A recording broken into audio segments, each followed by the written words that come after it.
One commonly asked question I get from people looking to purchase a new vacuum cleaner is, do I go for an upright vacuum or a canister vacuum? Now there's pros and cons to each. In this video, we're going to be comparing two specific models. This is the Vacmaster upright vacuum, and this is the Kenmore 200 series canister vacuum. We're going to go through all the pros and cons to help you decide which type of vacuum and which one of these specifically is right for you. So let's get right into it. The first difference is exactly what I said. This is a canister vacuum, this is an upright vacuum. The typical rule of thumb when it comes to choosing between a type of vacuum is that canister vacuums tend to excel on hard surfaces, while upright vacuums tend to do best on carpeted surfaces. But we're going to put that to the test and show you a real-life comparison between these two specific vacuums to see if that's actually right. I think you're going to be surprised.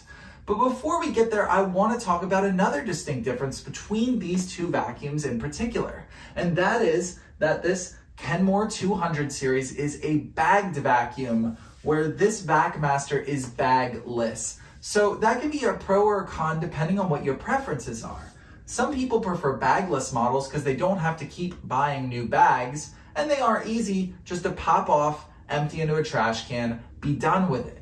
However, some people like bagged vacuums because they're really mess free. Everything stays nice in that bag, and this one even has a HEPA filter to it, which I really like. So I prefer the HEPA filter with the bag versus the ease of the bagless, but your preference could differ. So now let's talk about performance. Let's compare these two as they clean a hard surface. And you're going to see that the Kenmore 200 series is getting all that baking powder up really easily, while the Vacmaster is having a little bit more difficult of a time. Now let's check it out on a carpeted surface.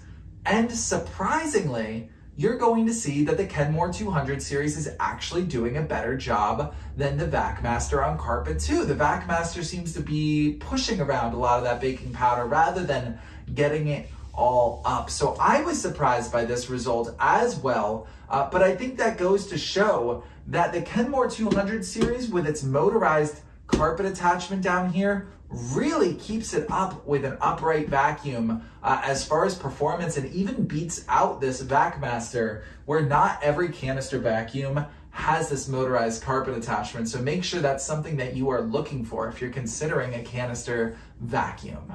Next up, let's talk about attachments. They both have a dusting brush, they both have a crevice tool, but this one has a hard surfaces tool, the Kenmore Elite 200 series, and that's what allows it to do a better job at the hard surface than just using essentially a motorized carpet tool on a hard surface. This gives you more options as far as attachments go. The last category we're comparing these two on is portability and ease of use. The first thing you're going to notice is you're going to have a little bit more length from your wand and attachments. If you're trying to get all those cobwebs up in the ceiling, this gives you 9 feet of length versus 7 on the Vacmaster. Additionally, how long your cord is plays a big role on how easy it is to vacuum all around your house. With the Kenmore Elite, you have a 24-foot length cord, and it's fully retractable, which makes it really easy just in the press of a button to retract that cord all right in here. Compare that 24-foot cord to the 17-foot cord,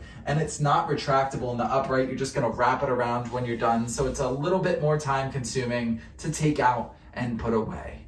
But where the Vacmaster really shines is this is a very lightweight upright vacuum. It is only 11 pounds compared to the 20 pounds of this canister vacuum. What I will say though is that this canister vacuum does feel a little lighter than 20 pounds. That's because you're typically going to carry it with this in one hand and this in the other, so it's kind of dispersing that weight out a little more. But if you're really looking for a lightweight vacuum, this Vacmaster might have an advantage when it comes to that. Overall, my personal preference would be the Kenmore 200 series here. I feel like the performance is up there, it has better attachments, and I do love the bagged design with the HEPA filter, but I can definitely see the Vacmaster being right for a lot of people. If you're looking for something lightweight for quick cleans, then this Vacmaster could be right for you. But overall, no matter which one you pick, I hope this video was helpful in helping compare these two types of vacuums and these two specific models to help you make an informed decision on which vacuum is best for you.